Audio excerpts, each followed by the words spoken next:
There are two things that stand out to me that my music professor in college said, and none of them have anything to do with theory.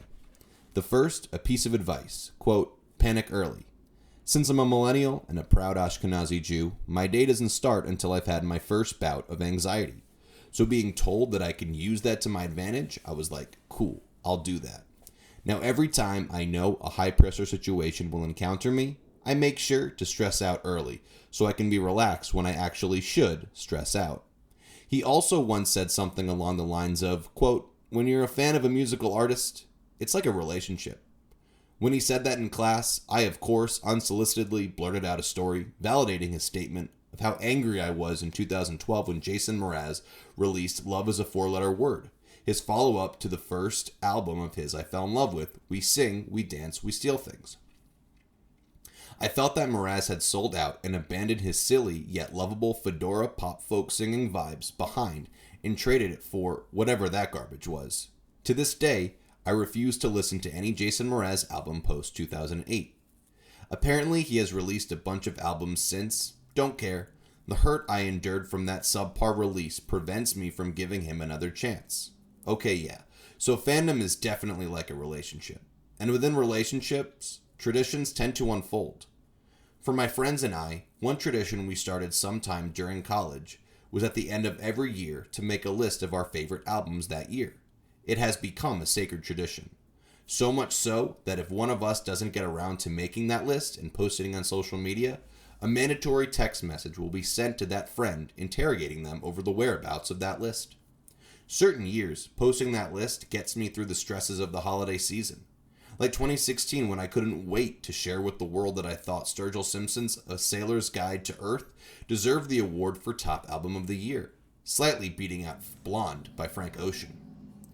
2017 also felt like a pretty dope year for music, probably why I meticulously spent a month crafting my list and even included my favorite songs for the year as well. I ultimately crowned Kendrick Lamar's Damn as number 1, though I was torn between that classic and Chris Stapleton's From a Room Volume 1. In other years, coming up with the list feels more like a chore, like 2019, when I don't think any album I was hyped for impressed me.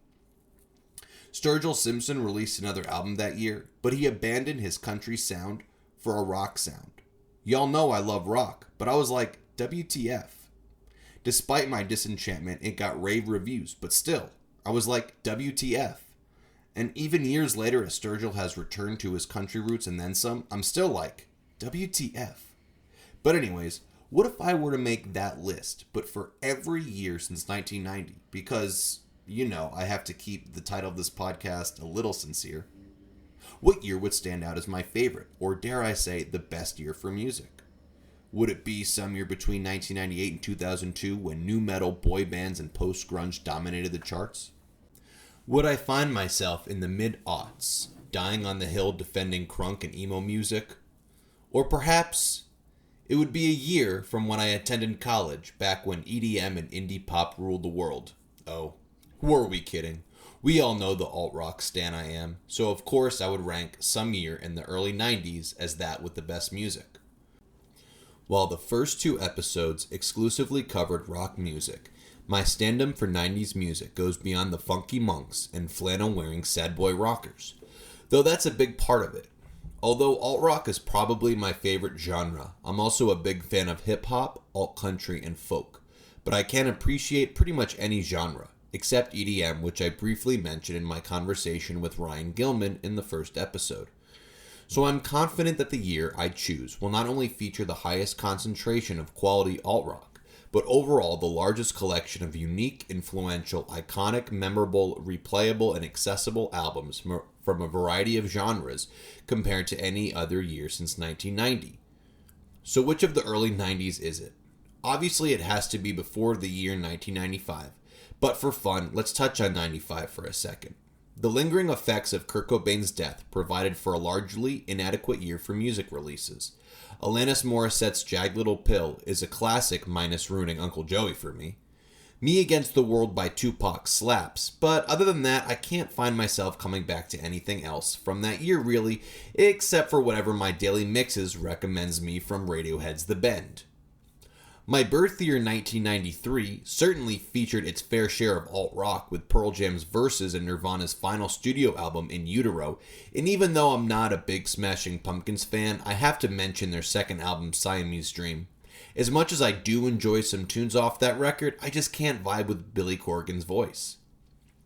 Hip-hop certainly did release some of their best that year, with arguably the greatest hardcore hip-hop album of all time, Wu-Tang Clan's Enter the Wu-Tang 36 Chambers, as well as the alternative hip-hop and jazz rap classic Midnight Marauders. But beyond those four really, masterpieces, I'm struggling to find an album of significance that year. I can't even find 4 albums from 1990 that have stood the test of time. Shout out to Primus though for their weird as fuck debut, Frizzle Fry. I'll characterize 1992 as solid for sure, at least in terms of diversity, with iconic releases from artists of all kinds of genres. Alice in Chains, R.E.M., Beastie Boys, Pantera, Mary J. Blige, and Faith No More all released some of their best work that year, which is probably the first and last time all of those artists will find themselves included in the same sentence. But I'm not sure how many people in 2023 will hear Cars on the Highway blasting those albums. I mean, I probably would, but only because I'd be blasting it from my car. Anyways, then there were 2, 1991 and the other remaining 365 days. I genuinely did second guess myself a bit here, since both years produced the best of the best. Albums whose covers I'd have tattoos of if I wasn't afraid of needles. 1991's rock collection included the ones that led to the alt-rock explosion of the 1990s, such as Friends of the Podcast, Nirvana's Nevermind, and Blood Sugar Sex Magic by the Red Hot Chili Peppers. It also featured the greatest album named after a basketball player in Pearl Jam's 10, and the super dope record by the supergroup Temple of the Dog in their self-titled One and Done classic. Let's also not forget Soundgarden's entrance to the mainstream and Guns N' Roses' well-received follow-up to Appetite for Destruction. Also, God gifted us another Primus album that year. Beyond rock, East Coast hip-hop gave us another Tribe goodie and another universally beloved album from Public Enemy. With all of those albums, I'll probably play literally as soon as I'm done recording. One key thing is missing: the Dirty South. I'm Doug Brenner, and this is Hot Cakes from a 90s Stand. Today I'll be making my first official hot take. I apologize, I mean hot cake. And that is, 1994 was the best year for music over the past 33 years. By the way, I should clarify, the hot cakes part of the title of this podcast is a reference to beloved, funny, and funky 90s alt-rock band Cake.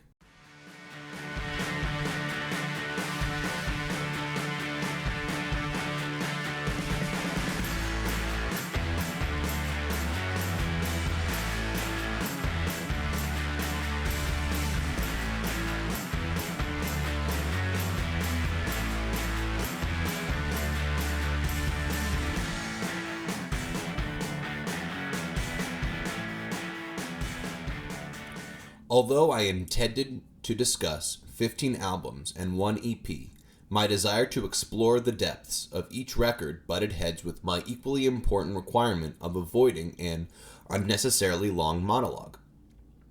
Therefore, I will present 11 albums. Nonetheless, the albums released in '94 that I will discuss represent so many different styles of music, backgrounds in different parts of the United States.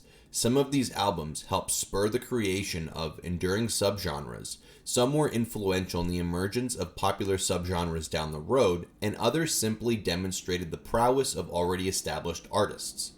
While planning this episode in my head, I figured I would present these albums in the format of a countdown. But, much to my dismay, I'm not a columnist for a music magazine. But, as a former expat, I'm quite confident in my travel skills. And by travel skills, I mean my ability to fall asleep on any plane at any time. So I figured I'd take y'all on a guided tour of the wonderful music released in 1994 so y'all can fully grasp the greatness of commercial sound that year. But before I do that, I suppose I'll introduce y'all to that musical year with the phenomenal albums and 1 EP that didn't quite make the cut.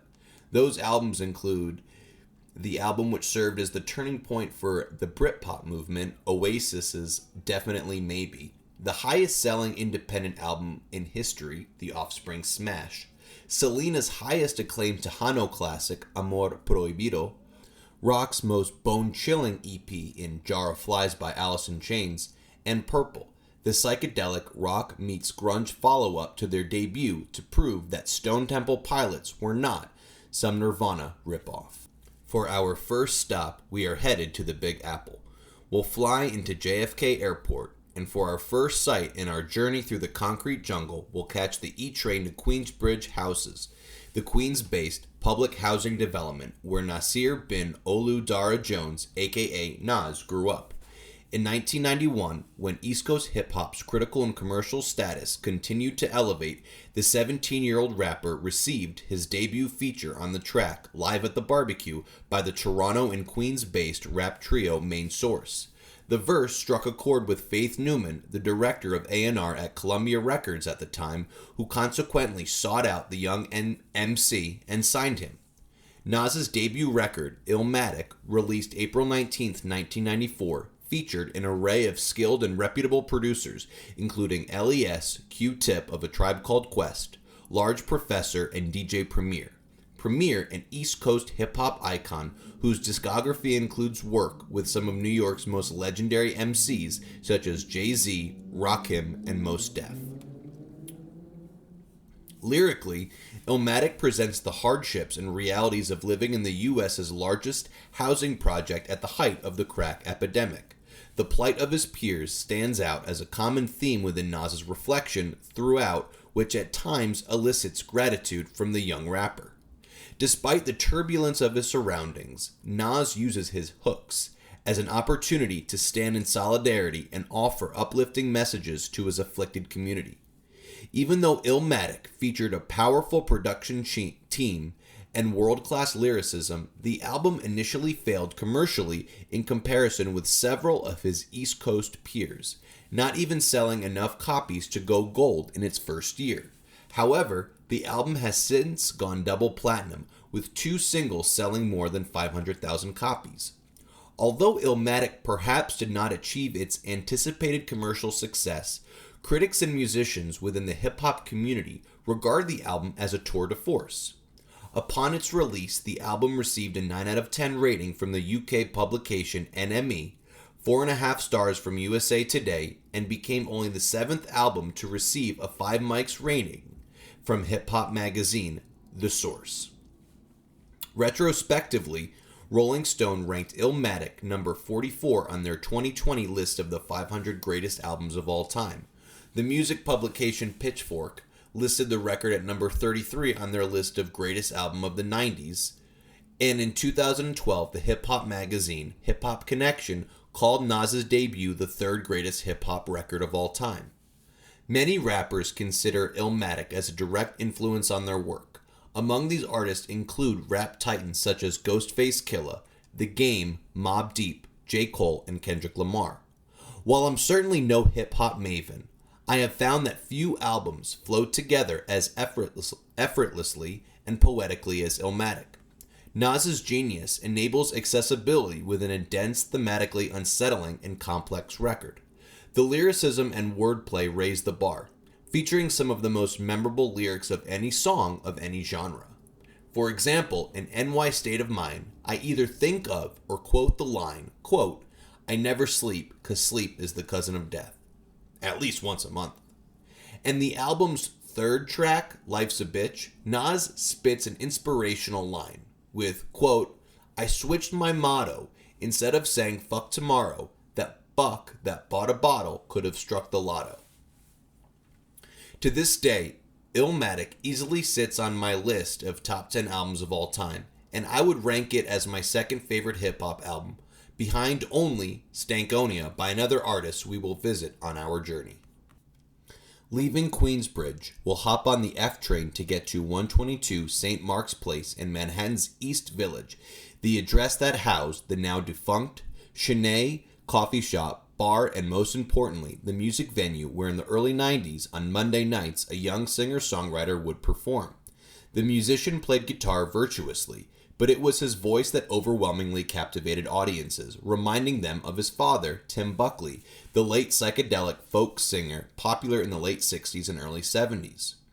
The young musician I'm referring to, his estranged son, Jeff. Columbia Records sought to capture the energy and beauty of those Monday night gigs, and thus in November 1993 released a short collection of live performances titled Live at Chennai, containing 2 originals and 2 covers. The originality within both foreshadowed his legacy. Jeff Buckley recorded his debut and sadly only completed album, Grace, in Woodstock, New York, which Columbia released on August 23, 1994. Like Illmatic, Grace featured 10 songs, all of which are as fine as organized bits of sound can get. With 7 originals and 3 covers, Buckley showcases the depth of his craft, penning haunting songs of heartbreak, mortality, and abandonment. Stylistically, no 2 songs sound alike, as Buckley ranges in intensity from the soft hymn of Corpus Christi Carol to the acoustic-driven folk-pop ballad Lover, You Should Have Come Over, to the hard rock Zeppelin-esque Eternal Life. Despite a generational magnus opus, its uniqueness perhaps proved detrimental as it lagged commercially with an unimpressive peak spot of 149 on the Billboard Hot 200, and the only chart success, albeit minimal, rested on the performance of the second single, Last Goodbye. Although Buckley struggled to find a massive fan base, the critics largely ate it up, garnering 5-star reviews from AllMusic, Rolling Stone, and The Guardian, as well as an A+ rating from Entertainment Weekly and a 9 out of 10 from NME. Jeff Buckley's premature and tragic death in 1997 left Grace as essentially the sole material to define his musical legacy. Multiple publications regard the album amongst the greatest. Rolling Stone ranked it 147 on their list of the 500 greatest albums of all time in 2020. AcclaimedMusic.net, which statistically ranks albums based on their appearance in various publications' all-time greatest lists, placed Grace at number 58 and ranked it number 7 for 90s albums. In 2014, Buckley's cover of Leonard Cohen's Hallelujah, which is included on the record, was inducted into the prestigious Library of Congress as, quote, a culturally, historically, and aesthetically significant recording. Perhaps more significant than the opinions of critics and list makers, Jeff Buckley's music, inevitably interchangeable with Grace, for better or for worse, has posthumously constructed a cult following and inspired enormously talented singers, including Thom Yorke of Radiohead, Matt Bellamy of Muse, Lana Del Rey, and Adele. For me, as I mentioned very, very briefly in the pod's first episode, Grace has been my favorite album of all time since high school.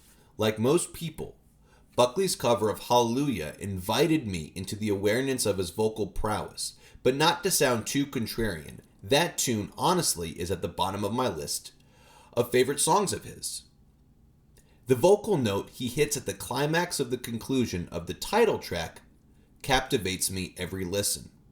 The humor and eerie dark irony of So Real is mystical, and the powerful softness of his cover of Nina Simone's Lilac Wine, like the rest of the 10-track wonder, is breathtaking.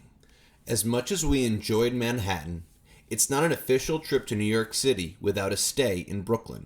So to get to Brooklyn, we'll take the L train to Lorimer Street and then hop on the G train to take us to Clinton Hill, the neighborhood where Christopher Wallace, a.k.a. the Notorious B.I.G., a.k.a. Biggie Smalls, a.k.a. Biggie, grew up. Indisputably, the face of East Coast hip-hop, from a pop culture perspective at least, the mythological talent, along with producer Puff Daddy, now known as Sean Combs, released Ready to Die, Biggie's debut and only studio album he lived to witness, on September 13th, 1994. The album, rife with dystopian first-person accounts of crime, sexual exploits, depression, and family problems, examines New York street life similar to the way Nas does on Illmatic, but in a more aggressive and hopeless manner. On Ready to Die, Biggie provides a masterclass in wordplay, like the opening lines on the album's 5th track, Warning. Quote, "Who the fuck is this? Paging me at 5:46 in the morning, crack of dawnin'. Now I'm yawnin', wipe the cold out my eye, see who's this paging me and why." And on arguably Biggie's most recognizable song, Juicy, with the lines, quote, We used to fuss when the landlord dissed us. No heat, wonder why Christmas missed us. Birthdays was the worst days, now we sip champagne when we thirsty. The album quickly turned into a commercial and critical hit. On October 1st, 1994, Ready to Die peaked at number 15 on the Billboard Hot 200 and within 2 months was certified gold and went on to sell over 6 million copies worldwide. The album spawned 2 top 40 hit singles, the previously mentioned Juicy as well as the laid-back and funky hedonistic anthem Big Papa. Before I mention the accolades from critics contemporarily and retrospectively, I must quote one of my best friends, Dylan, who once told me, quote, "The bad doesn't take away the good, and the good doesn't take away the bad." Despite the brilliance of the album, it's not without its downfalls. Part of the genius of the record rests on the effective pairing of Biggie's dynamic rapping and Sean Combs' polished production, which heavily utilized sampling from legendary funk artists such as the Isley Brothers and the Ohio Players. This got the album into trouble in 2006 when a judge halted the sales of Ready to Die and awarded 2 record companies that owned rights to the Ohio Players recordings $4.2 million due to sampling one of their songs without permission. Beyond the legal issues, the misogyny present in the record certainly hasn't aged well, with painfully cringeworthy interludes between certain songs. With all that being said, critics hailed the album as an innovative East Coast hip-hop game-changer with 5-star reviews from both AllMusic and Blender magazine. In 2017, Pitchfork magazine awarded the record with a 10 out of 10 rating, and it received 4.5 mics out of 5 from The Source. Retrospectively, Ready to Die's legacy lives amongst the most esteemed albums ever, with a rank of 22 on Rolling Stone's 2020 list of the 500 greatest albums, and number 40 on Entertainment Weekly's 2008 list of the greatest albums released between 1983 and 2008. The album's influence found its way to popular rappers such as Nicki Minaj, Logic, Kendrick, and of course, Biggie's good friend, Jay-Z. Biggie Smalls was the first hip-hop artist I sought out after broadening my musical horizons sometime in high school. Easily within my top 5 all-time hip-hop albums, Biggie's vulnerability, honesty, and authenticity on Ready to Die constantly dumbfounds me. And in 2023, now as I proudly fangirl over hip-hop royalty such as Kendrick, Tribe, Nasty Nas, J. Cole, M, and an artist I will discuss shortly, I owe it all to the Notorious B.I.G's Ready to Die. For our final sight during our visit to the Big Apple, we'll hop on the G train and take it to Fulton Street and take a short walk to Atlantic Avenue Station, hop on the Q train to Avenue M, and once again go for a short walk down to Edward Murrow High School, the school where Adam Yauch attended during the late 70s and early 80s. Yauch, better known as MCA, along with Adam Horovitz, aka Ad Rock, and Mike Diamond, aka Mike D, made up the rap/rock/hardcore punk trio known as the Beastie Boys. After over a decade of hit records, each with their own unique identity, the NYC-based trio released perhaps their most eclectic album. Ill Communication introduced itself to the world in May of 1994. At just under 60 minutes, with 20 songs on the record, the album flows like a Ramones concert. The genius of the album stems from the effortless genre blending, combining rap rock, hip-hop, funk, punk rock, jazz, and experimentalism. It seems almost every song has its own distinct flavor, but just like Faith No More's classic Angel Dust, the diversity never compromises the authenticity of the group. The lyrics might not settle as the focal point for listeners, as many of the tracks feature distortion on the vocals, making it a little challenging to decipher the words. But it's certainly worthwhile checking them out, as lyrically, the album oscillates between golden age, hip-hop style playful boasting, and socially conscious themes. In the vein of golden age hip-hop, the 3 MCs frequently drop references to pop culture as well as 60s and 70s funk and jazz musicians. The trio also demonstrates their leap in maturity from their License to Ill days, speaking out against environmental abuse, racism, misogyny, and in favor of the Free Tibet movement. MCA also discusses the influence of Eastern spirituality on his approach to social interactions. The group continued the trend from their 1992 album Check Your Head of returning to their roots and playing their instruments.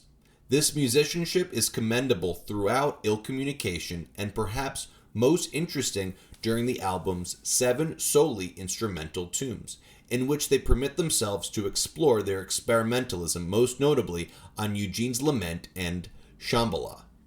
Bolstered by the success of their aggressive punk rock lead single Sabotage, the record impressed both critics and fans, hitting number 1 on the Billboard Hot 200 albums chart and going on to sell 3.5 million copies.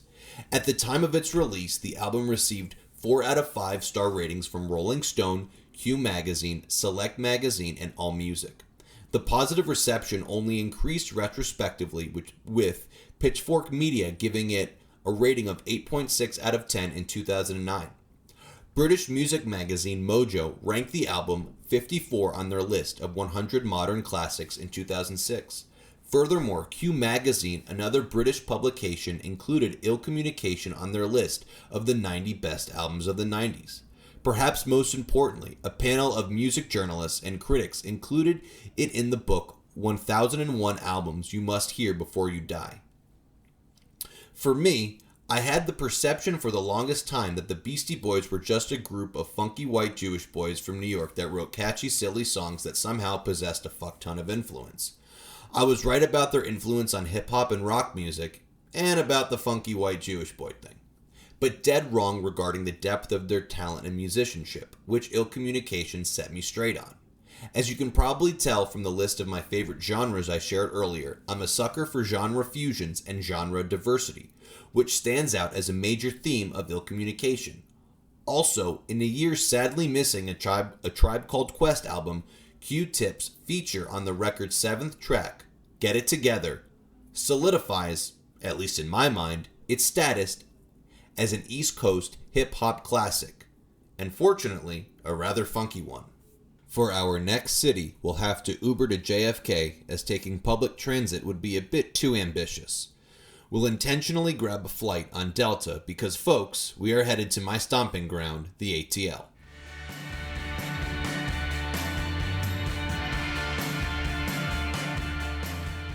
To get to our first site, we'll take the MARTA to Buckhead and then walk a half a mile or so to Lenox Square, the mall where Andre Benjamin and Antoine Patton met. These two teenagers, better known as Andre 3000 and Big Boy, respectively, subsequently created a hip-hop duo called OutKast and released their debut record, Southernplayalisticadillacmuzik, on April 26, 1994, and neither hip-hop nor the city of Atlanta has been the same ever since. Andre 3000 and Big Boy distanced themselves from East and West Coast hip-hop styles, employing live musicians to recreate the George Clinton era of funky soul, which served as the backbone to the album's essence, which they layered with lyricism, paying homage to their Southern culture, while also demonstrating their coming-of-age ethos with topics such as gun violence, partying with their friends, the realization of their need to make money, and ignoring gang violence through smoking weed. The album quickly became a hit, peaking at number 20 on the Billboard Hot 200 and number 3 on the R&B/hip-hop album charts. The album's first single, Players Ball, hit number 37 on the Billboard Hot 100 and peaked at number 1 on the rap singles chart. Their second single, the title track, ended up on the Billboard Hot 100 and was a top 10 hit on the rap charts. Their third single, Get Up, Get Out, which featured another Atlanta hip-hop god, CeeLo Green, failed to make the Billboard Hot 100 but became a top 20 hit on the rap charts. Perhaps the most important moment in their exposure to the mainstream occurred in Manhattan on August 3, 1995 at the Source Awards, the award show done by the previously mentioned hip-hop magazine, The Source. They won the award for Best New Artist in the form of a group, since they beat out multiple New York-based acts. When the award was announced, the audience erupted into boos. While Big Boy appeared to ignore the negative reaction and gave a level-headed speech, a clearly upset Andre 3000 communicated his disappointment with not only the audience, but also the hip-hop community as a whole for largely dismissing their work. He then uttered 12 words that became a rallying cry for the city of Atlanta and Southern hip-hop, saying, quote, "The South's got something to say. That's all I got to say. Critics heard the South, and Southern Playalistic Cadillac Music received 4 out of 5-star reviews from Rolling Stone and AllMusic, with the source giving it the same score of 4.5 mics that it awarded Biggie's debut. Retrospectively, Vibe magazine included the album on their list of 150 essential albums between the years 1992 and 2007. Another publication, Cleveland.com, ranked Southern Playalistic Cadillac Music as the 45th greatest hip-hop album of the 1990s. For me, and for perhaps the city of Atlanta, more than the quality of any individual track or even the greatness of the record as a sonic entity, the importance of this album rests on its influence on the perception of ATL as a player within the game of hip-hop. Previously, the city's hip-hop artists sporadically had pop hits, but weren't taken seriously when compared to the East Coast/West Coast titans. Southern Playalistic Cadillac Music changed that, opening the floodgates for other Atlanta-based hip-hop and R&B artists, one of which we will discuss shortly. Artists like Ludacris, T.I., Future, Killer Mike, Goody Mob, 21 Savage, B.O.B., and Usher took advantage of the road that OutKast paved with their debut record. For the next site we'll check out, we'll have to call an Uber because Atlanta's public transit sucks, and that's not even a hot take. The Uber will take us to Southwest Atlanta, where we'll pass Benjamin Elijah Hayes High School, the institution where Rosanda Thomas graduated in 1989. Thomas, better known by her stage name Chili, made up the C in the legendary all-girl Atlanta-based R&B group TLC. Along with Tiana Watkins, aka T-Boz, and Lisa Lopez, aka Left Eye, the 3 ATLians released their sophomore album, CrazySexyCool, on November 15, 1994. TLC named the album to describe the personalities of the trio. Left Eye represented the crazy, Chili, the sexy, and T-Boz the cool. In June of that year, Left Eye turned herself into the authorities after she burned down her boyfriend's house. As a result, she was sentenced to 5 years of probation and court-mandated rehab to deal with her alcoholism, prolonging the recording process and in turn diminishing her role in the album. On their previous album, Ooh, on the TLC tip, Left Eye's rapping presence dominating the record, steering the group towards a steady balance of hip-hop and R&B. My apologies, by the way, for butchering the coolness of that album's name. Anyways, with Left Eye's involuntary hiatus and her subsequent limited output, TLC compensated for her absence through smoothing out the energetic edges that she brought on their previous record with slower tempos, more incorporation of pop and jazz, as well as a dominant dose of hip-hop soul. The diverse songwriting team penned songs mainly centering on the themes of love and intimacy, but also focused on somber topics such as infidelity, toxic friendships, addiction, the AIDS epidemic, and hopelessness in the face of current struggles. The album was a critical success and a commercial phenomenon. Although the album peaked at number 3 the summer after its release, it went on to sell over 15 million copies worldwide, making it the only album certified as Diamond from an all-girl group.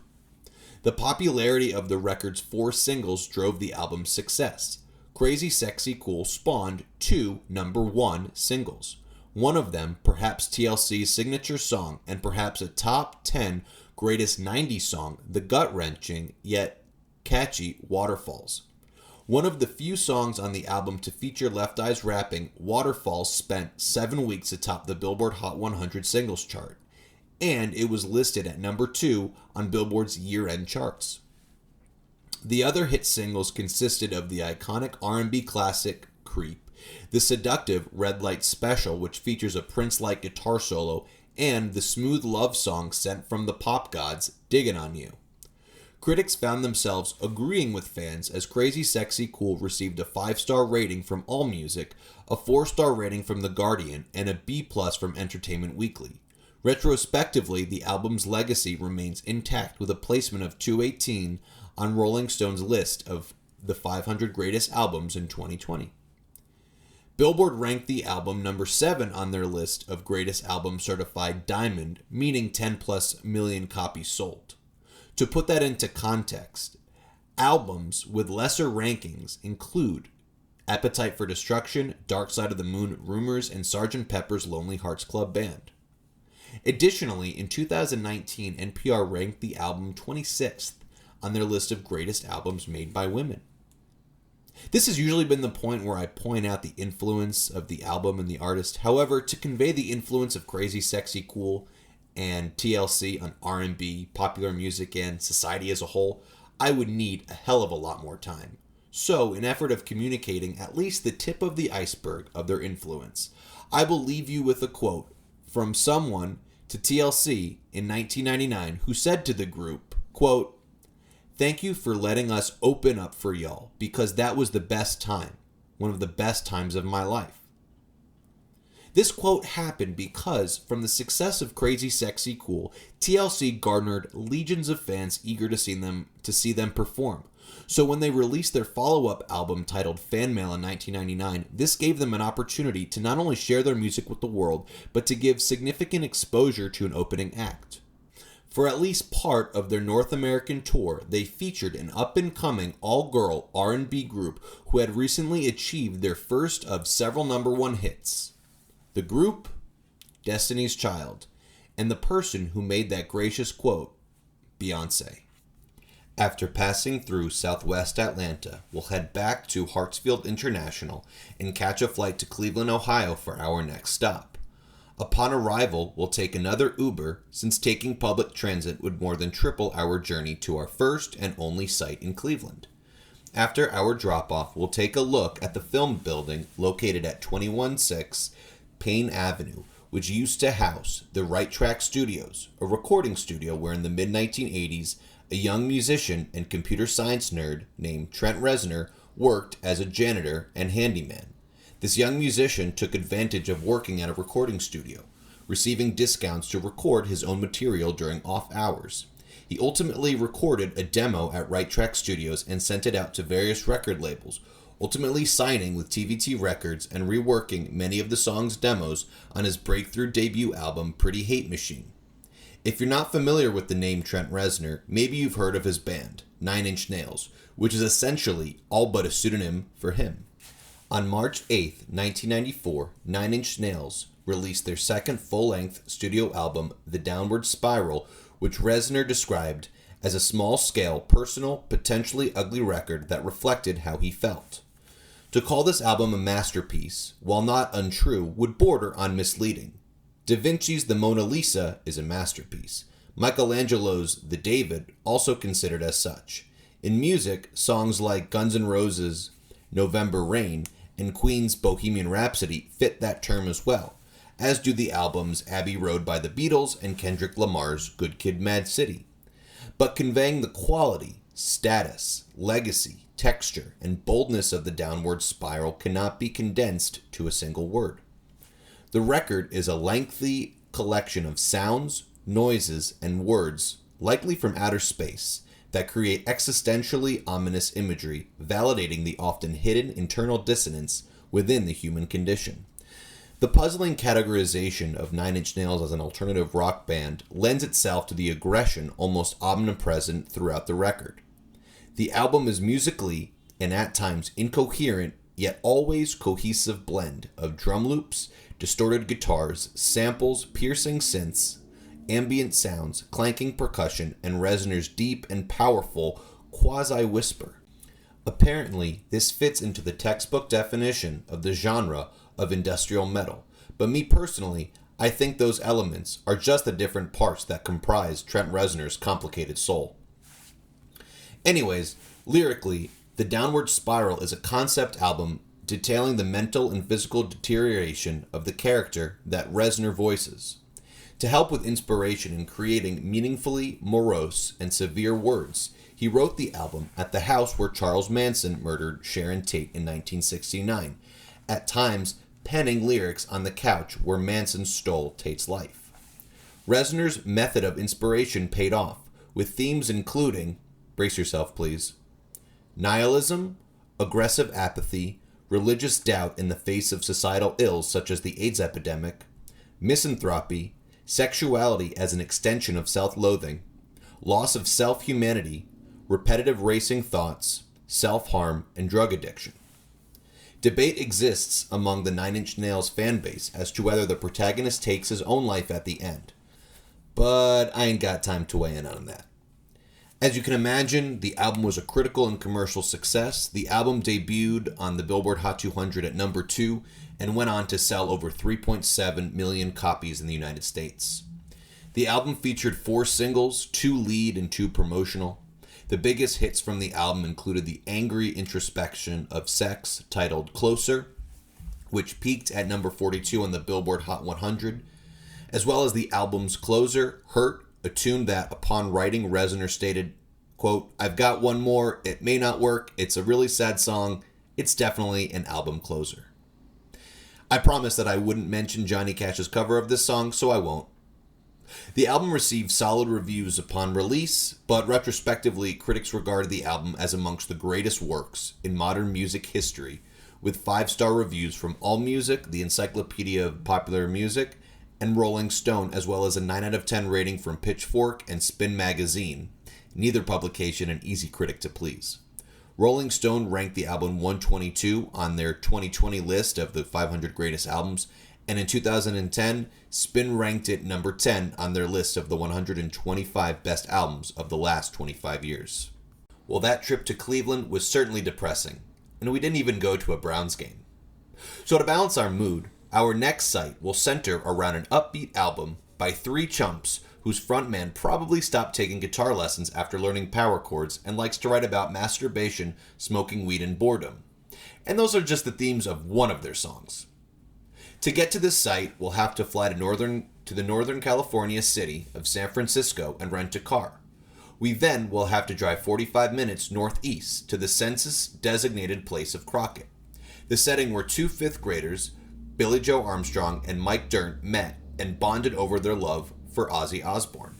The 2 kids formed a band as teenagers named Sweet Children, which they changed to Green Day in 1989 to avoid confusion with the band Sweet Baby and also to celebrate their love of marijuana.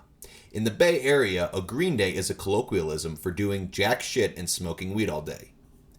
The band solidified their lineup in 1990 with Armstrong on vocals and guitar, Dirnt on bass, and Frank Edwin Wright III, better known as Trey Cool, on drums. The band released their major label debut, Dookie, on February 1st, 1994. The album took 3 weeks to record and features 15 songs in the instant gratification friendly length of 38 minutes. With the blend of crunchy power chords, blistering tempos, angsty yet relatable for mass appeal lyrics, catchy melodies, and the memorable timbre of Armstrong's vocals, Dookie opened the floodgates for the mainstream acceptance of punk rock, thus ushering in the explosion of the rather oxymoronic genre label pop punk. Armstrong wrote the lyrics for all songs minus 2. There exists a dichotomy in the lyrics between self-loathing themes and introspective reflection. Armstrong employs the former largely via humor, sometimes dry, often self-deprecating, and even dark in one instance. On the introspective front, he details his reflections on his coming out as bisexual, the struggles that women face in obtaining their own autonomy, his anxiety, incompatibility in romantic interactions, and acclimating to one's surroundings and realities. Like TLC's CrazySexyCool, Dookie received critical acclaim and was a commercial phenomenon. The album peaked at number 2 on the Billboard Hot 200, and to date has sold approximately 20 million copies worldwide, driven perhaps by the success of the record's 5 singles and the reputation of Green Day's live performances. 3 of those singles hit number 1 on the rock charts. Amongst those include the hilarious bass-driven tune Longview, as well as Basket Case, which became their second single to hit number 1 and is currently their most played track on Spotify. Perhaps their signature song, this tune marries the introspective themes of anxiety and paranoia with silly and humorous lyrics such as, quote, "I went to a whore who said my life's a bore."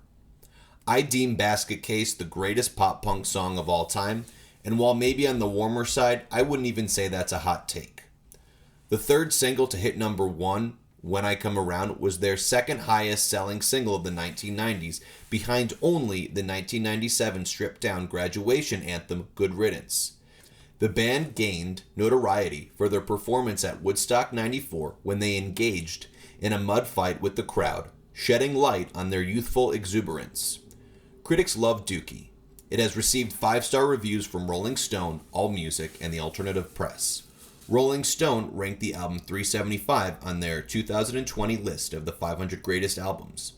In 2018, Louder Sound ranked Dookie 11 on their list of the greatest punk albums of all time, and in 2015, Kerrang ranked it number 2 on their list of the greatest pop-punk albums of all time. With regards specifically to pop-punk, the success of Dookie opened the doors that allowed artists that millennials such as myself cherish to access the mainstream, such as Blink-182, The Offspring, Good Charlotte, Sum 41, and Fall Out Boy. For our next site, we'll drive about an hour northwest to get to the Phoenix Theater in Petaluma, California. This venue hosted the band 60 Wrong Sausages' first performance on November 29, 1991. If you've never heard of this artist, that's pretty much expected since the band only was active for 3 months and didn't even release the EP they were working on. However, in February of 1992, 3 of the members, drummer Patrick Wilson, guitarist/backing vocalist Jason Cropper, and guitarist/lead vocalist Rivers Cuomo regrouped and added their friend Matt Sharp to play bass, calling themselves Weezer after the nickname Rivers Cuomo's father gave him as a child.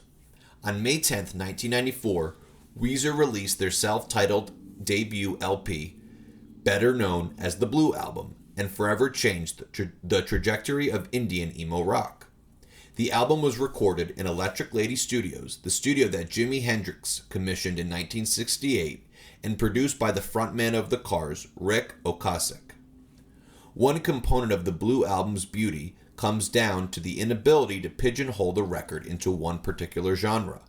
Sure, the Blue Album's radio-friendly disposition with crunchy guitar may lead people to categorize it as pop rock, but a track-by-track listen eradicates that notion. Rather, the record predominantly falls closer to the alternative rock and power pop genres, but also incorporates like a million other flavors such as emo rock, indie rock, and pop punk. Weezer also sprinkles the album with folk rock, doo-wop, metal, noise rock, shout out to the Sweater Song, and I'm pretty sure I even heard some atonality on one song, shout out again to the Sweater Song. I have to mention I got hella Queen vibes on the album's penultimate song, Holiday. Lyrically, Rivers Cuomo's personality shines throughout with concise yet thoughtful lines that elicit clear messages. Some songs are autobiographical, while others metaphorical, in addition to those that are fictional but written in the first person. On the record, Cuomo wrestles with personal strife such as depression, unreasonable fears stemming from previous trauma, and the nostalgia that traumatic events cause. He also addresses societal ills such as the toxic masculinity within sexist relationship expectations and the consequences from being that asshole, as well as racist attempts to thwart friendships. But the record certainly isn't dark as a whole, with songs about optimism, feeling secure from sentimental possessions, and the importance of having fun in life. Of course, not too much fun though. Like the majority of the albums discussed so far, the Blue Album was a critical and commercial success. The album peaked at number 16 on the Billboard Hot 200 and spawned 3 hit singles, Buddy Holly, Say It Ain't So, and The Sweater Song, which I don't think I mentioned that last one yet. All 3 of those singles became top 10 hits on the rock charts, have become 3 of the most iconic 90s rock songs, and perhaps Weezer's 3 single most beloved tunes. I love those songs, but I don't think any of them is the best song on the album. That would be the record's closer, the 8-minute crescendoed roller coaster Only in Dreams. Anyways, the album received a 5-star review from AllMusic, an A rating from Entertainment Weekly, and 4-star reviews from Rolling Stone, Q Magazine, and Blender. Rolling Stone ranked the album 294 on their 2020 list of the 500 greatest albums of all time. In 2003, Pitchfork Media ranked the album 26 on their list of the greatest albums of the 90s. Also, there's an article from Consequence of Sound with quotes from different artists that the Blue Album directly influenced. Not that I've heard of any of them, but I'm sure they're important. But yeah, Weezer fucking rocks. After a much-needed laid-back time in Northern California, it's time to head back to the San Francisco airport to drop off the rental car and catch a flight to our last city, Seattle, Washington. Upon arrival, to get to our first stop, we'll take the one-line train to Westlake Station and walk a half a mile or so to Belltown. This is the neighborhood that housed the rehearsal space in 1990 for the newly formed rock group Pearl Jam, that contained veteran Seattle grunge rockers guitarist Stone Gossard and bassist Jeff Ament, along with local musicians Dave Cruson on drums and Mike McCready on guitar, cemented by the newly anointed surfer dude frontman from San Diego, Eddie Vedder.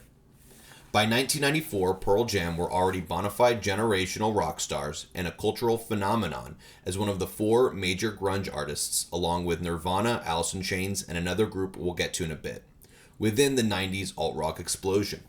Their first two albums, 10 and Versus, achieved blockbuster success. On November 22nd, the quintet released their third studio album, Vitalogy. Although not escaping their grunge identity, the band traded their classic rock influences found on their first two records for a fiery punk rock sound. The angsty nature of Vitalogy borders on unhinged, only to be corralled by moments of sanity. The band's inner turmoil perhaps fueled the disposition of the record. The power dynamics of Pearl Jam had shifted to Vedder taking the reins. Communication issues between the band's second drummer, Dave Abruzzese, and other members resulted in him being canned at the end of the recording process, and Mike McCready decided to enter rehab for alcoholism. Add that to the already existing alienation and pressures the band felt from their unexpected gargantuan fame, and you get an explanation for the 55 unsettling but cathartic minutes of the record. As I mentioned, Pearl Jam refined their sound on Vitalogy to a cohesive blend of grunge and punk. But also, the album includes multiple ballads, a short funk interlude, a pop rock tune, experimentalism, and whatever the fuck you would call the intentionally abrasive accordion-filled song Bugs. Underappreciated song, by the way. Analyzing the lyrics of Vitalogy wasn't quite as sobering as the Downward Spiral, but at times it shared similar spots on the spectrum. The themes of the album, with one exception, convey the gloom that Vedder experienced at the time. Many of the songs deal with the mental health detriments that the consequences of fame cause, as well as the omnipresence of fame's moving parts. He opines that the music industry filters art for commercial gains, that the media's constant violation of privacy is traumatic, and that fame diminishes genuine human connection and interaction.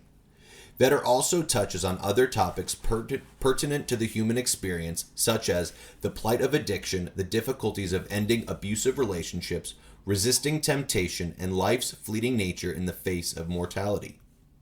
Vedder remains one of the all-time great rock lyricists, in my humble opinion, but for some reason, when reflecting on the lyrics of the album, the one line that always sticks out from the record's 10th track, quote, "I'll never suck Satan's dick." We love you, Eddie Vedder. Surprise, surprise, the album was a mega hit critically and commercially. Its vinyl sales the first week set a record that held for 20 years. When released in the format of CD and cassette, it debuted at number 1. By the way, I'll give y'all a second to bask in the nostalgia for reconnecting with the word cassette. To date, the album has sold almost 5 million copies worldwide. In the most Pearl Jam way ever, of the album's 3 singles, the band had their first top 20 hit on the Billboard Hot 100 with Spin the Black Circle, a hardcore punk song. I've done no research to back this up, but that's probably the first and last time a song of that genre has been such a pop hit. Also in a very Pearl Jam way, Vitalogy's biggest hit on the rock chart was Better Man, a song they never even released as a single, but nonetheless stayed at number 1 on the rock charts for 8 weeks. Critics received the album well with a 4 star rating from the LA Times. In addition, Vitalogy received a 4.5 out of 5-star review from AllMusic and a 4-star review from Rolling Stone and Q Magazine. Rolling Stone included Vitalogy on their 2003 and 2012 lists for the 500 greatest albums, but left it out of their 2020 list for some stupid reason, probably. I don't think a list of the greatest Pearl Jam album exists that doesn't rank Vitalogy in the top 3. Although it may not be their best, Intentional or not, it easily takes the cake for their most badass, unique, and creative record. Well, folks, we have finally made it to our last site. If you're still listening, thank you for sticking around and allowing me to ramble about 10 of the most beautiful creation that the gods of music gifted us mere mortals. For our last stop, we are going again to take the one-line train down to U Station and walk a little less than half a mile to 722 Northeast 45th Street, where the Rainbow Tavern used to be located. At that venue, on July 30th, 1985, a student from the University of Washington, Jonathan Poneman, watched the young band Soundgarden perform and thought the concert ranked among the best he had seen in his life. He eventually used that band to help catapult his indie record label Sub Pop Records. Soundgarden's career spanned over a decade when on March 8th, 1994, the same day as Nine Inch Nails released The Downward Spiral, they came out with their magnus opus and breakthrough record, their fourth studio album, Superunknown. It's not a coincidence that I chose this album for our last trip. As amazing as the musicianship from each artist that I've discussed is, Superunknown demonstrates the highest level of collective instrumental and technical skill of all of 1994's phenomenal albums. And off the top of my head, with the exception of Guns N' Roses' Appetite for Destruction, Superunknown is the most solid rock album from start to finish in American music history. Along with Alice in Chains, Soundgarden made up the heavier wing of the big four grunge bands. On their fourth studio album, grunge, hard rock, and alternative metal take center stage, although a significant presence of psychedelic rock provides the icing on the cake for the 70 minutes of tight professional music. Lyrically, the album certainly won't warm your heart, but in comparison with some other albums I've discussed, the darkness present throughout Superunknown stings less. That's not to say that the record doesn't carry the rather gloomy, introspective ethos found within the grunge movement. As singer and lyricist, Chris Cornell writes songs about depression, innocence serving evil, and premature death. But the vagueness of Cornell's lyricism, likely on purpose, allows a certain mystery that distracts from the otherwise concerning words. Cornell also did the thing that John Lennon did with I Am the Walrus on one song, utilizing colorful words and phrases, but basically lacking in actual meaning. Cornell wrote one song as an ode to a street performer named Artiste the Spoonman, and also has a song basically saying, "Do whatever you want, my dude, just don't be an asshole to me." Come on, for a grunge songwriter, that's basically I'm walking on sunshine. Though when I listen to Superunknown, I don't really listen too much to the lyrics, because that would take away from the musicianship, which ranks second to none. Chris Cornell's vocals shine throughout the album, especially on the singles Fell on Black Days and The Day I Try to Live, as he furthers the argument that he's among rock's all-time great singers. Matt Cameron's drumming reminds me of The Police's Stuart Copeland, focusing on intricate rhythms rather than indulgent fills, exemplified on tracks like Let Me Drown and Spoonman. And perhaps one of the most underrated guitarists of the 90s, Kim Thayil, selflessly showcases his chops in small doses, but his work on songs such as Like Suicide and the title track are brilliant. The album debuted at number 1 on the Billboard Hot 200 and has sold over 9 million copies. The album spawned 5 singles, the most being their third, Black Hole Sun, which hit number 1 on the rock charts. I would say Black Hole Sun is easily a top 5 all-time grunge tune and probably their signature hit. Trippy-ass video too. The retrospective accolades for Superunknown are plentiful. Rolling Stone ranked the album 335 on their 2020 list of the 500 greatest albums list. Spin ranked it 70 on their list of the greatest albums of the 90s, and the Alternative Press ranked it 18th on their list of the greatest 90s albums. While maybe not my favorite album from 1994, very few rock albums have aged as gracefully as Superunknown. Alright y'all, we did it. We went to 5 different states and visited 6 different cities, saw 11 different sites, and learned about 11 different albums. Thank you for sticking with me for the duration of the trip. I will end my tour reiterating the musical serendipity of 1994. It blows my mind that within a 12-month period, grunge, pop-punk, R&B, southern hip-hop, East Coast hip-hop, industrial metal, punk rock, and power pop were able to coexist and see some of their most significant releases. These 11 albums sold approximately a combined 71 million copies and influenced some of the most important musicians of the 20th and 21st century, including Adele, Beyonce, The Game, Ghostface Killah, J. Cole, Jay-Z, Kendrick Lamar, Lana Del Rey, Logic, Matt Bellamy of Muse, Mobb Deep, Nicki Minaj, Tom York of Radiohead, and members of the bands Taking Back Sunday, Yellowcard, and Newfound Glory. It's also worth noting the mysterious but poetic parallels of this year. For example, in 1994, both Jeff Buckley and Biggie Smalls released albums with the title track being about the readiness to accept their mortality, and both of them died prematurely in 1997. Both Eddie Vedder and Trent Reznor endured mental health struggles and communicated beautifully through experimental and bold means, lyrically and musically, and both were met with critical acclaim. And while from completely different social, musical, and geographical locations, both TLC and Nine Inch Nails touched beautifully in their own artistic way about the tragedy of the AIDS epidemic. In combination with the production chops, instrumental skill, vocal prowess, powerful lyrics, and meaningful hits, these intangibles foster that enduring relationship with listeners that my music professor highlighted all those years ago, and thus elevate that year to a special place within popular musical lore and make it the greatest year for music since at least 1990.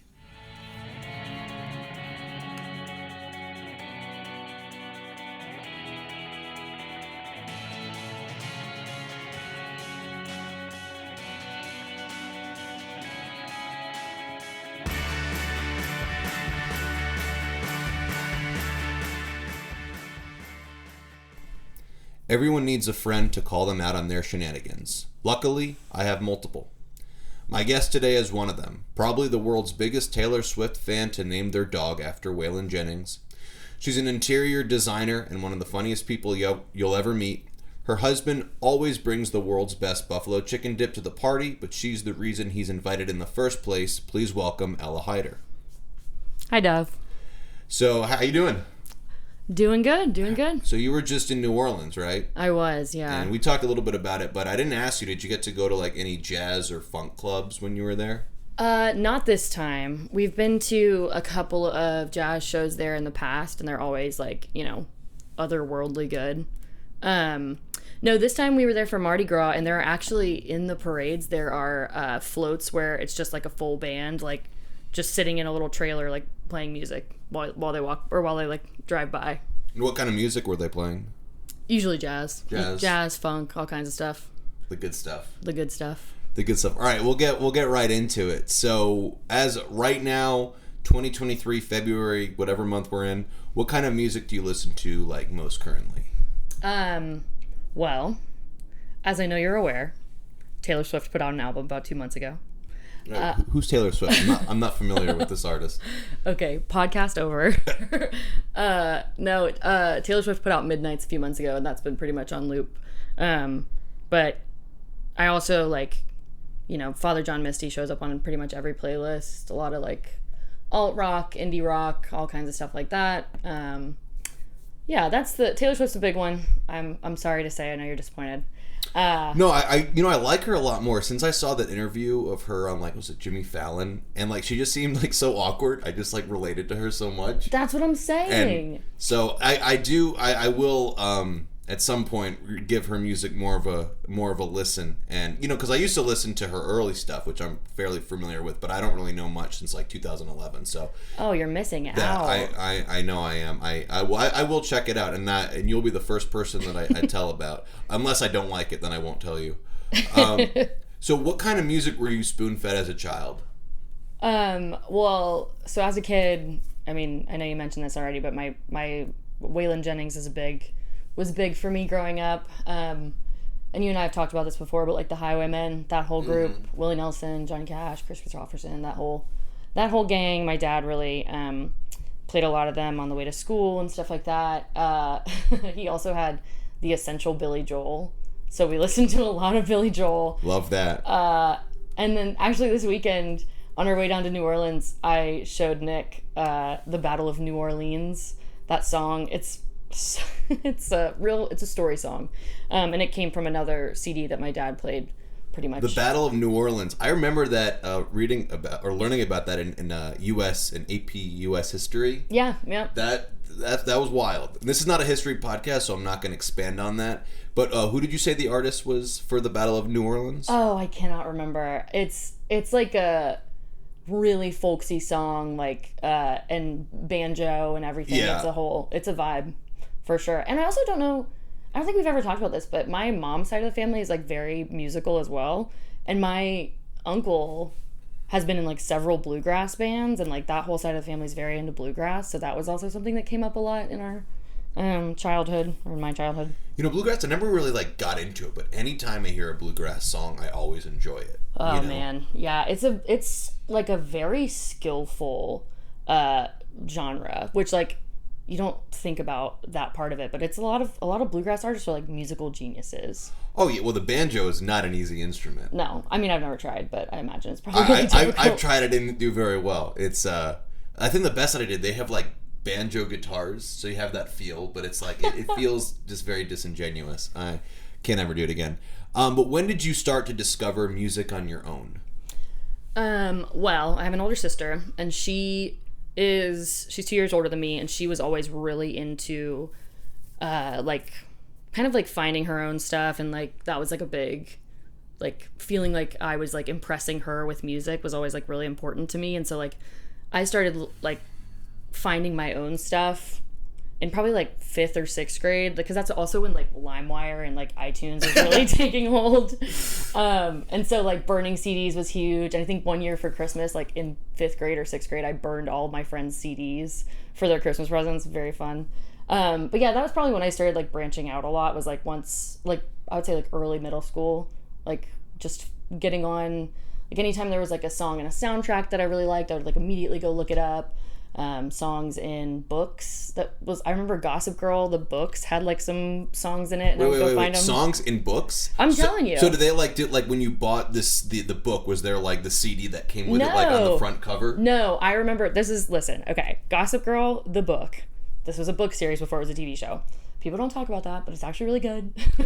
Or at least 12-year-old Ella thought it was really good. I don't know, I haven't revisited, but and they talk about at one point Nate Archibald like laying on his couch and listening to an Arctic Monkeys song, and I was obsessed with Nate Archibald, and I was like, ooh, gotta go look up who the Arctic Monkeys are. And I was like 12, so like I think that would have been 2006, so that's like when their biggest album came out. Like, yeah, so got it. So it was songs referenced in the books. Yes, yeah, not songs from books. Yeah, got it. And so when you started to discover this music, I know you mentioned Arctic Monkeys. What was, in addition to them, what kind of other music did you start to get into during that time? That was really like intro to alt rock, intro to indie rock in my life, was like them, the Shins, the Kooks. That was a really big... Oh, the Kooks. I was obsessed. I love them so much. I love the Kooks. And then at the same time, like I was really into like the Beatles and like some classic rock. Like Mary Grace was really into, my sister was very into Guns N' Roses. And so that had a big influence on my life as well. In the monologue, I talked about Guns N' Roses. I mentioned them 3 times. They did nothing in 1994 that I know of. I think they might have like made a couple covers, except influence everything. That's true. That's true. But we'll get to that. But anything else? That's mostly it. I think I really wasn't a big hip hop person at the time. Like I wasn't really doing anything like that, or country music or anything like that. Just kind of like listening to what my dad was playing in the car, and then finding other alt rock on. Yeah. You mentioned the Kooks, and I think like their significance in my life and their mark. They were the first band I ever saw at a music festival. No way. Yeah, I saw them. My first music festival was Bonnaroo in 2012, and I went with my friend Alejandro, and it was so hot. It was noon on a Friday morning in like June in Tennessee at Bonnaroo, and it was so hot, but the Kooks, they killed it. Of course they did. They're amazing. Luke Pritchard, his voice is like, I was just always obsessed with him. I think he's so cool. Oh no, they're awesome. All right, so let's get into the meat, if you will, of this episode. Critiquing, if you will, my hot take. So what do you think are the requirements and qualifications to be anointed as the best year for music since 1990? So I thought about this a lot after you told me about this idea. And I feel like, to me, the best year in music, I mean, first of all, very hard to say. No, I'm not talking about like the year itself. Like, we'll get to that, but like, how would you like the criteria? Exactly. Yeah, totally. Oh, okay, yeah. I think it's like near impossible. So I don't know if I told you I did this, but Nick, again, my husband, data analyst, and I was like, hey, like let's take the data from the top 500 albums of like the Rolling Stone list or whatever, which like I know they're not the end all be all, but they are like, you know, usually a pretty good like aggregate of popular opinion. Oh no, I mentioned them throughout the monologue. Yeah. Yeah, totally. So we took the top 500 list, and 1994 is totally up there. I just like, it's just, it falls a lot once you do like the top 100. Like it was like third, I think, in the top 500 just by, you know, volume of albums that came out that year that are on that list. But then once you knock it down to the top 100, it's like 15th or something. It's wild. So my thought is the best year in music would have to be a year that like, well, at least since 1990, right? Is that where we're like, it would have to cover a lot of genres, right? I think it would have to have a lot of like groundbreaking artists, like best albums. So like, even if you have a year like 1994 that has a billion, you know, different types of genres and different types of albums, you might not have like those artists' best album, if that makes sense. So, in my opinion, it has to be a year that has more of the best artists' best albums. Like, Got it. And I know that's like all kind of subjective as well. Right. So that's, you know. Yeah. Well, I mean, music is subjective. You know, it's, I mean, how do you quantify? I mean, unless you're like actually studying, you know, the music theory of different, I mean, how do you quantify it? But anyways, so getting to 1994, before I told you the list of albums that I would discuss for the episode, which of these albums were you familiar with? Because I know that you did listen to some that you were unfamiliar with. Were there any that you had already listened to? Oh, totally. Really just a few from the list that you gave me. The Blue album, for sure. I mean, that, I actually, I don't know if I've told you this before. When I was like 13 or 12 or 13, still in the CD burning phase, I traded my friend's older brother my Good Charlotte CD, so that he could burn a copy of it, and in exchange he burned me a copy of his Blue album. That is amazing. Yeah, very 90s. I love that. It was a very... Well, you remember from the last episode I talked about, that's the significance of that album. I mean, that was... Yeah. Also, I didn't mention this, but in my third grade talent show, I danced to Lifestyles, the Rich and the Famous. Goodbye. I'm leaving. And, I was a really cool 8-year-old. That was the first CD I ever bought, that I purchased with my own money. Really? Yeah. That is amazing. I'm trying to think. I can't remember the name of it. With my own money? Oh man, I don't remember that. I do remember like the first album that I ever got, that I ever was like, I want this, and then, you know, I got it, was NSYNC's No Strings Attached. Oh, yes. It was class. Wow. We were driving. It was when I was living in New York. We were driving to visit my grandparents in Florida, and we stopped off at like one of those service stations or whatever, those rest stops, and they had a vending machine with cassette tapes. Oh. And I got NSYNC No Strings Attached. On cassette. On cassette. Amazing. Wow, it's the most 90s story I've ever heard. Cassettes were not around for very long. That was they were like a blip between like 8 tracks and CDs, I feel like. Yeah, I mean, I don't really remember when they would, probably the mid-90s is when they were, I guess, most popular. Yeah, we had Steve Martin's Getting Small on cassette, and that's the only cassette I can remember. That's amazing. Steve Martin, the comedian. The comedian, yeah. Okay. Speaking of a great banjo player, also. Yeah, he is. He's a great musician. Yeah. But yeah, back to your question, sorry. Blue album is really, really solid. Dookie, of course, I feel like everybody knows that album. And then Vitalogy. Yeah, those are the big ones. And then CrazySexyCool, because I feel like that's just like got so many like 90s Yeah. Well, anthems. you're in Atlanta, you got to know that album. And I know you mentioned that like the Blue album has been with you for a long time, and I assume you're quite the fan of Dookie. Were any of those amongst your like all-time favorites, or are they just like, oh, I enjoy that album? Probably the Blue album. I think, I mean, I wouldn't say like all-time favorites because I'm not like, because I have like a recency bias like in my head all the time. So like in 1999, I probably would have been like, oh yeah, Blue Album, Dookie, all like the best albums of all time. But like now I'm like, we've like improved on those, I think. So no, not my top all time. Wait, we've improved on the Blue Album? I mean, we got the Green Album. or the Teal Album. Apparently they have like something called the Teal Album. Yes, and it's amazing. It's just a bunch of covers of like super white songs. It's very funny. Have you seen, and Ryan, we have Ryan, he was the guest host on our first episode. He sent me the video of the Weezer SNL skit. Have you seen that? Oh my god, no, I haven't. It is like, as soon as you get home, it's a must watch. Actually, no. Okay. When we're done with this, I'm playing it. Like you're gonna. It's one of my favorite SNL skits, and I think other than More Cowbell, the best music themed skit. It's unbelievable. All right, big claim. But all right, so I know that like there was probably like a bunch of these albums that you listened to for the first time, right? Yeah. Were there any that you listened to that you like really liked? Yeah. The OutKast album, Southernplayalisticadillacmuzik, is that right? Good memory. Yep. Thank you. I kept saying super playalistic. Yeah, I really liked it. Because for some reason it just makes me go super califragilisticexpialidocious every time. But yeah, I really liked it. I will say, like you said, we live in Atlanta, and I was driving through like a very wealthy part of Sandy Springs, like listening to this OutKast album about like the trials and tribulations of growing up in Atlanta, and I was like, this is not what this is meant for. This is not meant for me. But you're blasting them in Atlanta, and that's what's important. And that's what counts. Yeah, I really did love it though. That was so rad. So I'm going to ask this question, and I'm going to ask a follow-up question, not a follow-up question, but another question, because any albums discussed that you dislike. Now, before you answer that, I'm going to make a guess that you did not like the Downward Spiral. I did not. I listened to that album, and then I was like, man, this album is amazing and phenomenal. I was like, there's no way that Ella, who says that Alice in Chains is too heavy, is gonna like that album. No, I think I got enough darkness in my own brain. I don't need anybody else to try and add to it.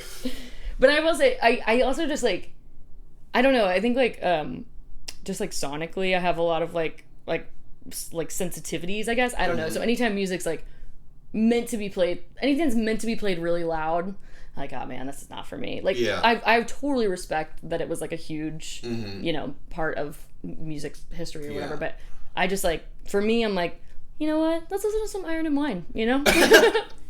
Where's the acoustic guitar? Yeah. No, it's funny because, like, I'm never gonna just choose, like, casually, like, hey, I've got 5 minutes to kill. Why don't I listen to something from the Downward Spiral? But, like, listening and, like, studying it, especially studying the lyrics, and it is, I mean, it's amazing, but I can definitely understand that album being difficult to really get into. Anything besides the Downward Spiral?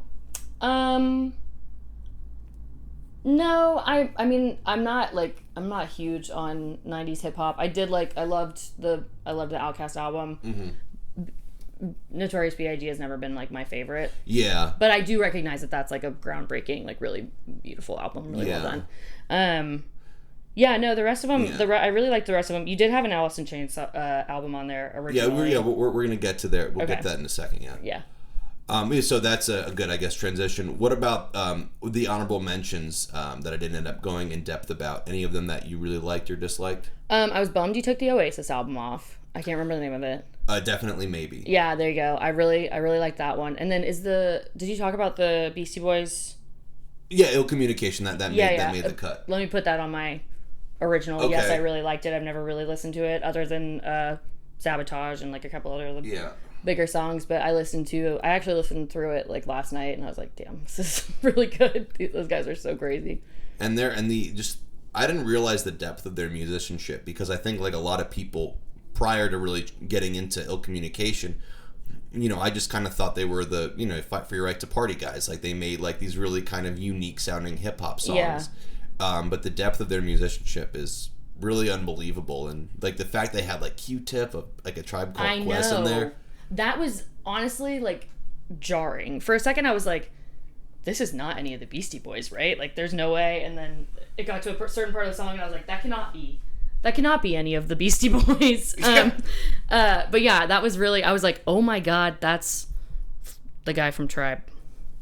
Yeah, that was awesome. Yeah. Because I know that you were going to mention the Alice in Chains.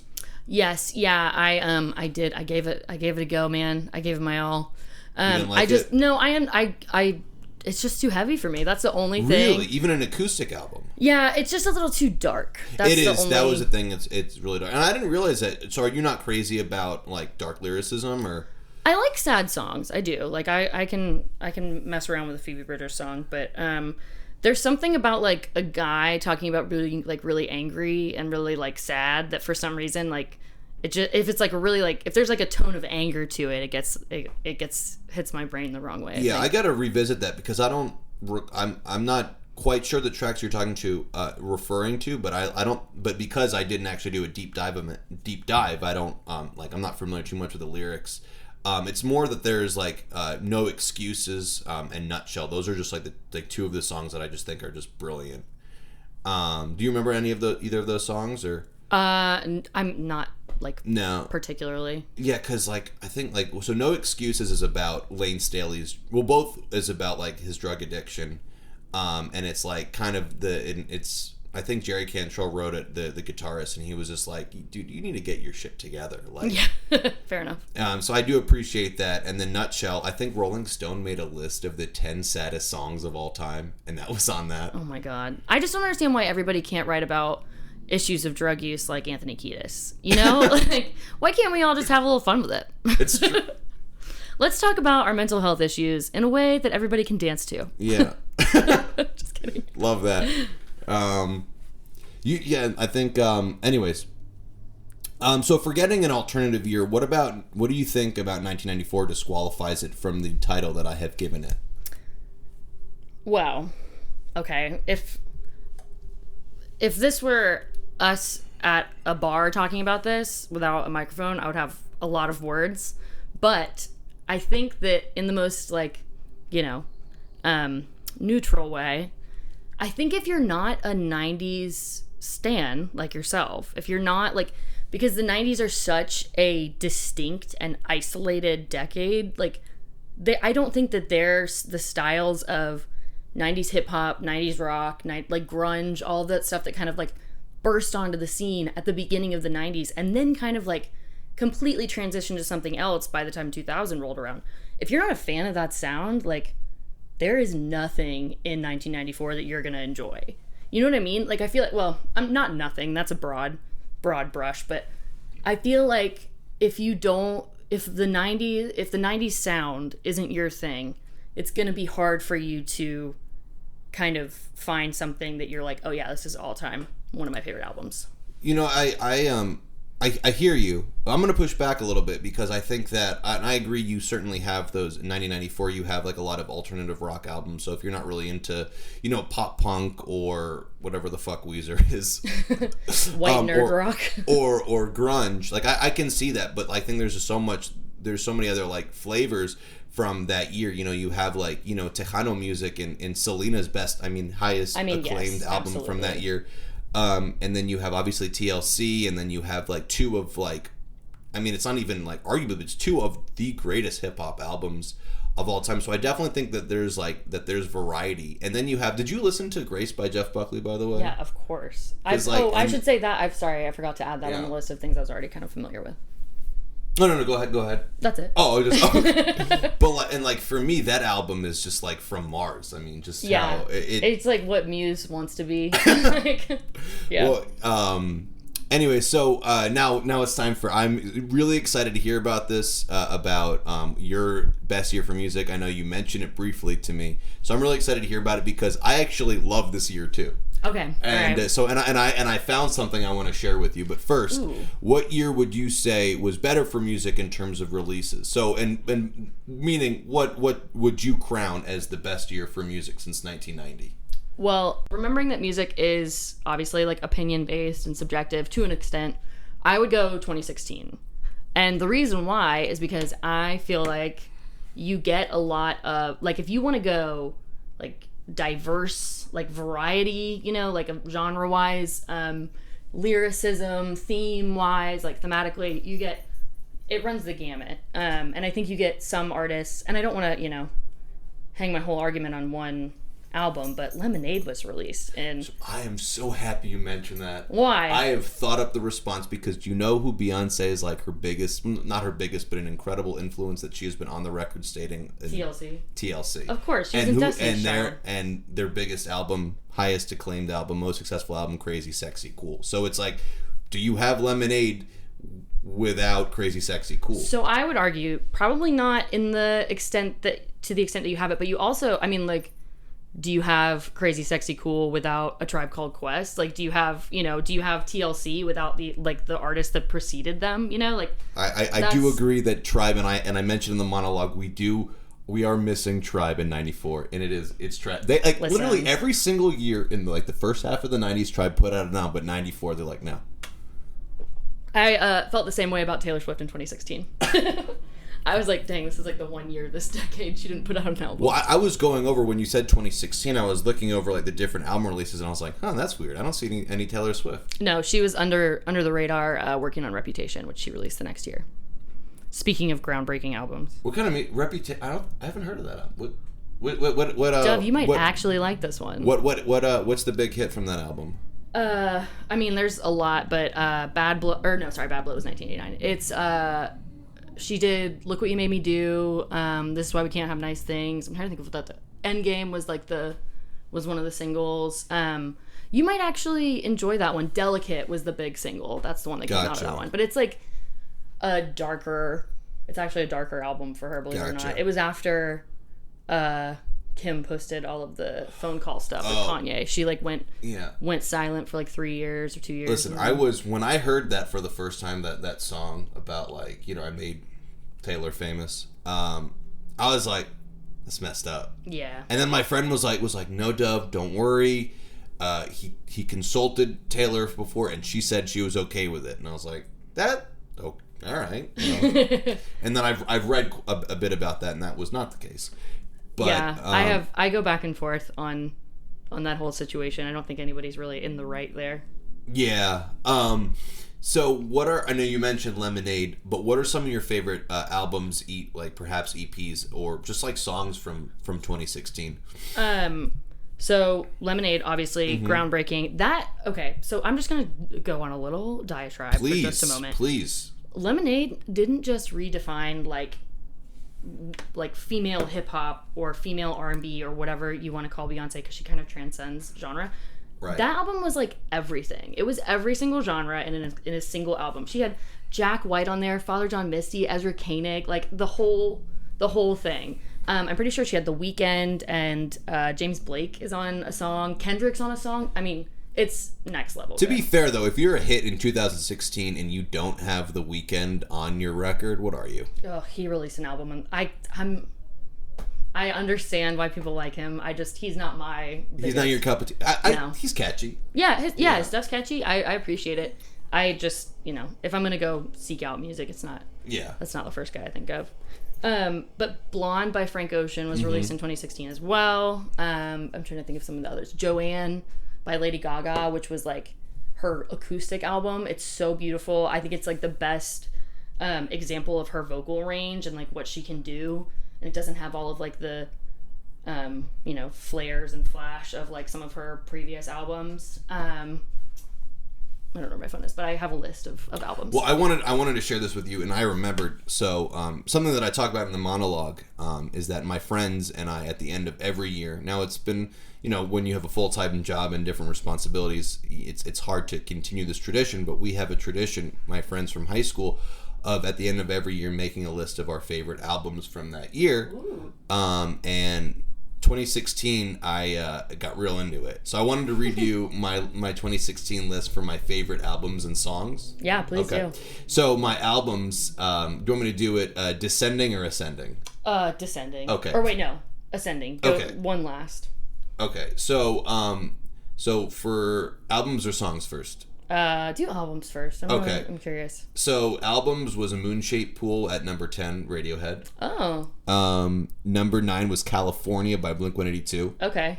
Number 8. Wow, I put this at number 8. The Getaway by the Red Hot Chili Peppers. Wow, that's huge for you. Yeah, but Frusciante's not on the record, Fine. so, Lovers and Leavers. Have you heard of Hayes Carl before? Uh-uh. Oh, you would love him. He's so good. Really good singer-songwriter. For Your Eyes Only by J. Cole. Yeah. That's one of Nick's favorites. Have you heard of Mason Jennings before? Of course. Yeah, so I had Wild Dark Metal by Mason Jennings, and then shout out to Atlanta, Run the Jewels 3. Oh, so good. I got We Got It From Here, Thank You for Your Service, A Tribe Called Quest. Beautiful. Number 2, Blonde, and then this is a hot take, but I think you'll appreciate it. A Sailor's Guide to Earth by Sturgill Simpson. Really? That's your number 1? Lemonade is not on that list of. That was a problem. I was not a made because I was like on the latter half of 2016, right? Yeah, I guess so. Yeah, and nobody told me about that. It wasn't until you're like, hey, Dub, you know that Father John Missy's on Lemonade, and I was like, oh yeah. He's like on it, but he's really just like a writer on it. When I heard that, I was like, this is brilliant. So that's my bad for not being aware of that when it came out. My songs were I had a Drake song, shout out. I had one Dance. Oh, of course. Wait, that's from Views, right? Views from the 6? I don't know. It's the picture. It's another thing. Him album sitting cover on the Space Needle. Yeah, that's it. Yeah, or not the Space Needle, whatever. I had Neighbors by J. Cole. Yeah. Sick Love by the Chili Peppers. Wow. I have Love Yourself by Justin Bieber. Bye. Who let me write this? This has Dove written all over it. Go on. That's true. That was a problem. No, you know the story. Have I told you the story about when I first heard "Love Yourself" by Justin Bieber for the first time? Have I told you that story? No. Oh my god. So I was visiting my friend Zach in Spain. This was before I lived there, and that was the trip that solidified my interest in moving there for a year. And I was visiting my friend Zach, and when I landed, I was like walking through the terminal. And I heard this song, and I thought it was hilarious. It was just like an electric guitar and like a vocalist. I was like, man, this is like awesome. And then like it was really catchy. And like when my friend picked me up at the airport, I was like, dude, I heard the song like when I was walking through the terminal, and it was like super catchy. And I started singing some of like the lines, and he goes, "Yeah, Dub, that's Justin Bieber." And in that moment, Dove's ego exploded. Yeah, I was like, there goes the last of my self-dignity. Yeah. But number 6, I have Called Ticketron by Run the Jewels. Run the Jewels 3. I have number 5, Between the Lines, Sturgill. Oh, good. Number 4, I've got We the People. All right. And number 3, again, I don't know who let me write this, but I have, do you remember Campaign Speech by Eminem? It was like a 7-minute political freestyle. It's actually really good. No, I will listen to anything by him though. He's so good. He's great. Everything's so clever, so catchy. I gotta do an Eminem episode. That's a good for idea. Sure. Number 2. Well, your husband said he wanted to be the guest host for that one. He'd do it. Yeah, he loves Eminem. Yeah. Number 2, Solo by Frank Ocean. So good. I was just listening to that in the car on the way here. That's such a great song. And then number 1, maybe that'll be another hot take episode. Channel Orange versus Blonde. That's hard. Yeah. And then number 1, I have a song by Mason Jennings, When It's Real. It is like, for me, the lyrics are unbelievable. Yeah. So that's my take on 2016. And so like I said, I think it's a great year. I just maybe a few of those albums I would like rank amongst my favorite, but like the quantity of from 94 surpasses that for me.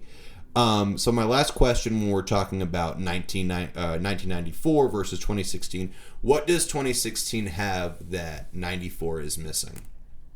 A Bowie album. And a Leonard Cohen album. Actually, Leonard Cohen might have come out with something in 94. I'm sure he did. No, yeah. I think one of the things I didn't mention this earlier, but the Black Star album from Bowie, like, I'm sure he put out albums throughout like the late 90s, the mid to late 90s as well. Black Star has to be one of his best albums in my opinion. Like, I just think it was like so haunting, and I think they released it posthumously as well. Like, I think he was dead before they released it. Black Star? Yeah. It's interesting, and that's another thing that I need to get into. After I listened to Taylor Swift's discography three times, yeah. I need to get more into David Bowie, because I've only really scratched the surface with him. I love him. That's a basic thing to say. I feel like everybody loves David Bowie, but I think Black Star, I feel like he put out, he put out his like crazy amazing hits and really just like, you know, I hate to use the word groundbreaking again, but groundbreaking albums in like the 70s and early 80s, but then kind of went, I mean, and I don't know because I wasn't alive then, but like, you know, late 80s and 90s, it kind of seems like his discography kind of fell off. But when Black Star was released, I was like, oh man, this is like a guy who's just like waiting to die. Like, it is so beautiful and haunting and just, it's amazing. And I feel like... Well, yeah, it's interesting, like 3 things that you said right there reminded me of Johnny Cash. So can I bring up Johnny Cash? Please do. Because what you said there is like, I feel like for Bowie in the late 80s and early 90s, his music was falling off. And that reminds me of Johnny Cash. Like, if you listen to his, like, he just was not able to acclimate the changes in, like, music production in the 80s and 90s. Yeah. That would be really difficult if you're, like, a star that's used to, like, I think, was it Willie Nelson that, like, recorded in, like, a Silver Bullet trailer, recorded 2 of his albums, like, on the road in a Silver Bullet trailer or something? Did he really? Oh, God, I might be saying that is the most Willie Nelson thing I've ever heard, I kind of think it was either Willie Nelson or Johnny Cash, or one of those guys, like, on the road was recording and, like, had been in the trailer, and I can't remember whose it was. Oh, God. But, yeah, I think, like, if you're going from, like, that sort of, like...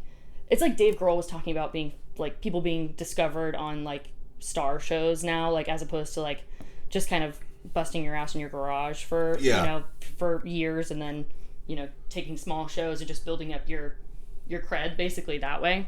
I think that's kind of like the, you know, or like your grandparents trying to learn how to use an iPhone. Mm-hmm. Like, it's like something like that where it's like you're so used to doing it a certain way for so long that then these new technologies come along and it's almost like it's like decision paralysis, you know, where it's like too many options. Oh, absolutely. And then you mentioned, like, before I get into the next thing that you reminded me of, have you listened to, it was actually in 94, and I should have mentioned it, the first American Recordings album that Johnny Cash did with Rick Rubin? No. Oh my gosh. It, like, I listened to it. It's beautiful. It's just Johnny Cash and his guitar. Oh, and he's, like, I think it's, like, probably 60% original and then 40% covers. I mean... I die for his covers, though. So oh, my God, they're so good. And that was one thing that I talked, like, in the monologue, I mentioned when I was talking about 9 Inch Nails, when I was talking about Hurt, because that's from the Downward Spiral. It was like, I told myself I will not... get into Johnny Cash, because if I do, I'm going to go on a diatribe. And let's not do that. But the thing that you said was talking about, like, how listening to David Bowie, it sounds like it's a person about to die. That's how I felt listening to Johnny Cash's cover of Hurt. Absolutely. I didn't realize that was from, like, an album of covers, but that... Okay, have you been to the Johnny Cash Museum? I haven't. Is that in Nashville? Nashville, yeah. I've never been to Nashville. There's this part of it... Dove, I know it's. I don't want to talk about it. Okay. It's not something I'm proud of. It's so. I mean, okay. It's, you know, a museum for a musician, so it's a lot of, like, the same stuff that you see pretty much at every, like, musical museum, which Nashville has so many, so please do that. But they have this part at the end that just, like, I was crying in this freaking museum. It's the poem that Johnny Cash wrote for his wife and read at her funeral, and it's like, you know, just a few lines or whatever, but then, like, I have chills right now like, after that part is, like, this TV screen that's playing the video for Hurt, and so you're watching the video or you're hearing the video for Hurt and, like, the song playing, and then reading that. Like, I literally have chills right now, just, like, everywhere. Did you bawl your eyes out? Yes, of course I did. It's because it's like, I don't know the poem, but it's like something like, I brought home flowers today and threw them in the trash or something like that. It's just so sad. It's so beautiful. It's a lot. But yeah, that cover's amazing, and I don't like 9 Inch Nails version of it. I'm so sorry. Poor Trent Reznor. Well, have you heard? You know what Trent Reznor's reaction to that was? This is a great story. To the cover? To the cover of Hurt. So Rick Rubin, I guess, like, Rick Rubin and Trent Reznor were, like, good friends or whatever. So, like, Rick Rubin calls him and it's like, hey man, you know, I'm doing some stuff with Johnny Cash, and we were wondering, can he cover, you know, your song Hurt? And, you know, Trent Reznor was, like, really flattered that, you know, somebody of that, like, Johnny Cash, an artist of that magnitude, would want to cover his music. So he was like, oh, for sure. And anyways, like, a couple weeks later, CD comes in the mail and he hears it and he was just like, this is really weird. I don't know how I feel about this. And then another couple weeks later, he got a videotape in the mail, and he saw he listened to essentially put the song in context because he watched the music video, and his quote was, "This is like, I feel like somebody kissed my girlfriend." This song is not mine anymore. No, it's not, sir. Yeah, no, I think they're both great versions, but like, obviously Johnny Cash's that is, in my opinion, the greatest cover of all time. Yeah, I would get behind that. That or Amy Winehouse, Valerie. Yeah, that's a great one. And anyways, so now can we go to the Just for Funsies? Absolutely. So Just for Fun. So I know this is since 1990. Obviously, this is a quote unquote 90s podcast in a way. But Just for Fun, if we include the years before 1990, which you and I both do enjoy music from that era as well, which would you say was the best year for music? I think you and I talked about this briefly, but I would go 1971. I think just a lot of really iconic albums that really like defined the 70s. So yeah, please don't, because like when you said 1971, I really didn't do any research beyond that. The only one that came to the top of my head was Led Zeppelin 4. So Led Zeppelin 4, obviously amazing. Joni Mitchell's Blue came out that year as well. I need to get I have a list of the albums, but it's basically, I mean, any iconic 70s album is on that list. Wait, can I go grab my phone really quick and I'll... Use my phone. Okay. Or we can just look up, what was it? What do you want to look up, 1971 in music? Yeah, it's insane. Let's see who we have from 1971. Sticky Fingers. Yes, thank you. So here we go. We have Sticky Fingers. We have Imagine. Aqualung. What's Going On came out in 71. I'm telling you, it's a big Who's year. Next? I know, it's insane.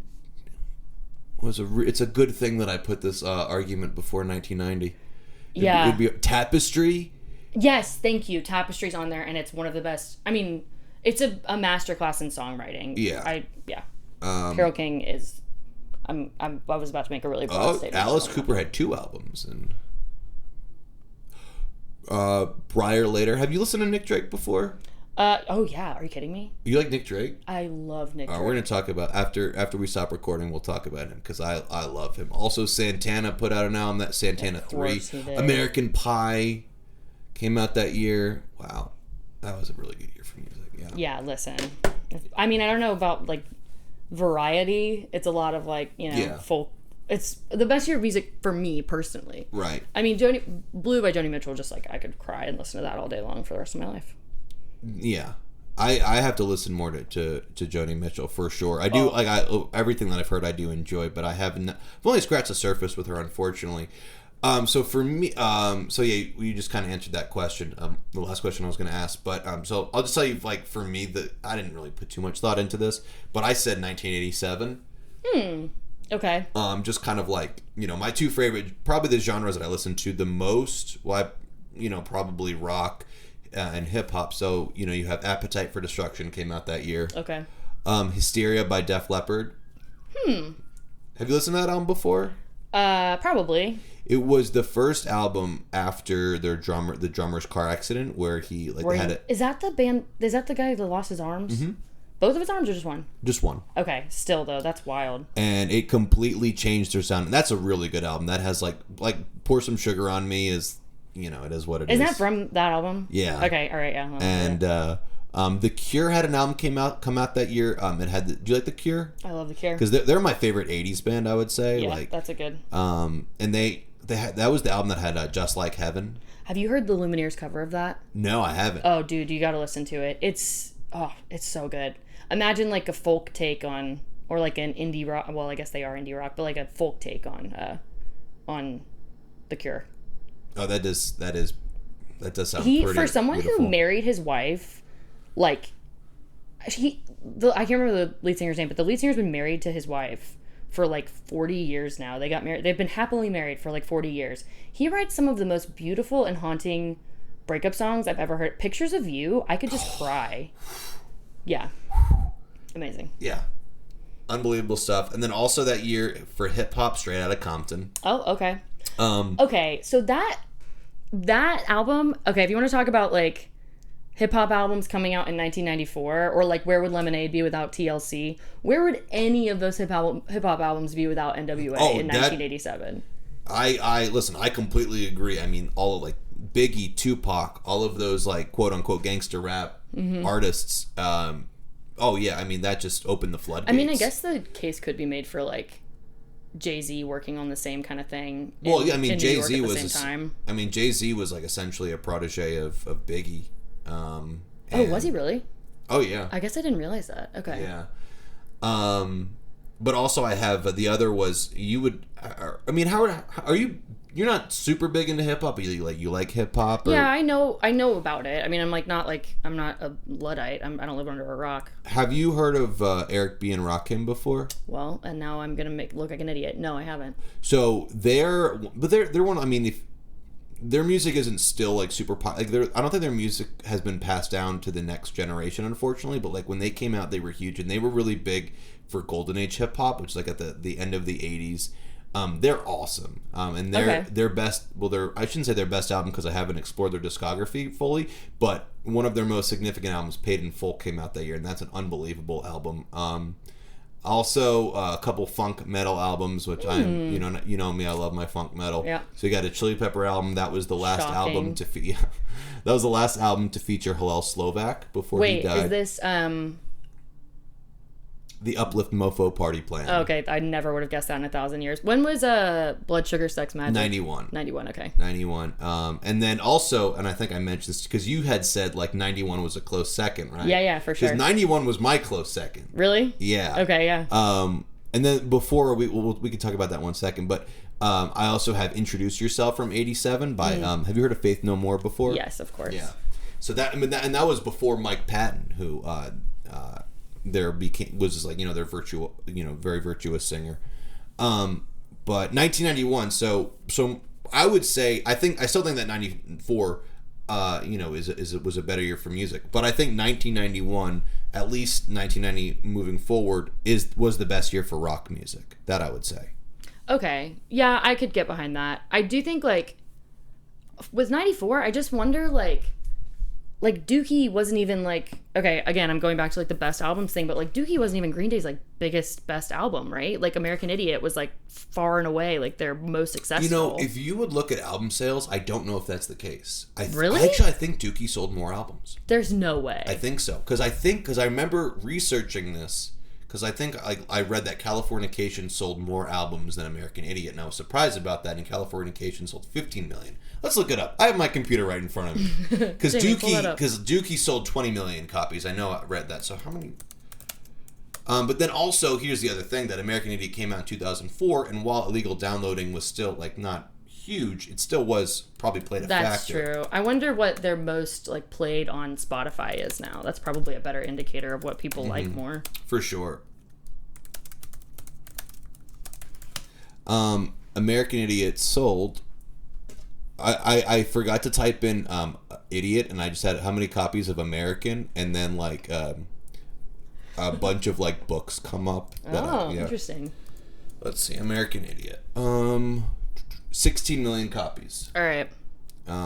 So yeah, it was behind Dookie, but then I mean, is that how you measure like their best album? Well, if you want to get into how we measure a best album, that's a whole different conversation. That's a conversation for another day. If we want to do something analytical, then I think album sales are the only way we can really measure that, right?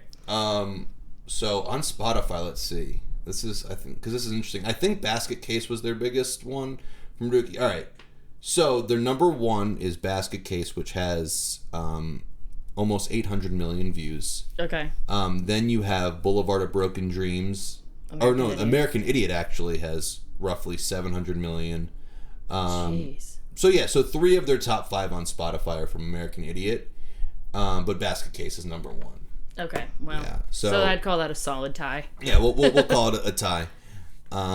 Yeah, but I mean, like, with like Jeff Buckley and even, I mean, well, TLC, no, they were.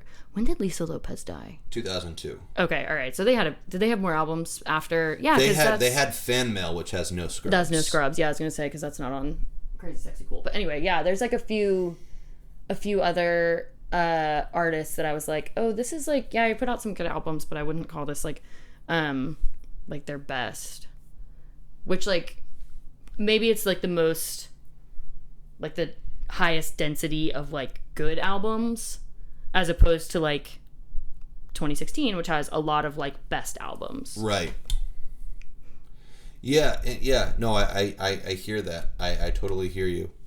I think we can end on that note with you giving 1994 a compliment. We'll end on that note. But yeah, Ella, thank you so much. This has been so much fun, and hopefully you can rejoin the podcast in the future. Yeah, thanks for having me. Thank you all for listening, and a special thanks to Ella Hyder for being a terrific guest. I hope you'll have a great rest of your day, and that whatever it brings, hopefully music is involved. Again, I'm Dove Brenner, and this is Hot Cakes from a 90s Stand. Take care.